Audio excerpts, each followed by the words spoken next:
சென்னை தலைமை செயலகத்தில் மனிதவள மேலாண்மை துறையில் பணியாற்றும் ஊழியர்களுக்கு ஜூன் 1ஆம் தேதி முதல் பயோமெட்ரிக் முறையில் வருகை பதிவு அமல்படுத்தப்படும் என்று அறிவிக்கப்பட்டுள்ளது.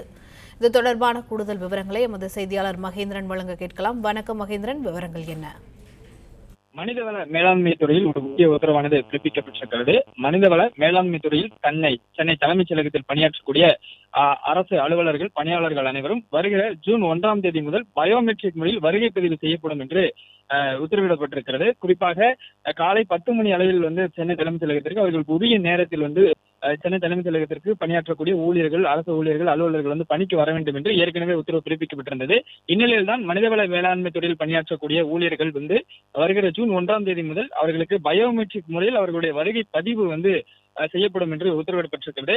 மனிதவள மேலாண்மை துறையில் பணியாற்றக்கூடிய அனைத்து அதிகாரிகள் மற்றும் பணியாளர்களும் காலை 10 மணிக்குள் அலுவலகத்திற்கு வருவதை உறுதி செய்ய வேண்டும். அவர்கள் அலுவலகத்திற்கு வரும்போது பயோமெட்ரிக் முறையில் அவர்களின் வருகை பதிவு செய்யப்படும் என்று உத்தரவிடப்பட்டிருக்கிறது. அனைத்து அதிகாரிகளும், அலுவலர்களும், பணியாளர்களும், ஊழியர்களும் பணியில் இருக்கும் போது அடையாள அட்டை அணிந்திருக்க வேண்டும் என்றும் உத்தரவிடப்பட்டிருக்கிறது.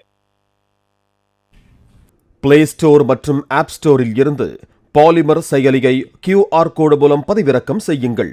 செய்திகளை உடனுக்குடன் பெறுங்கள்.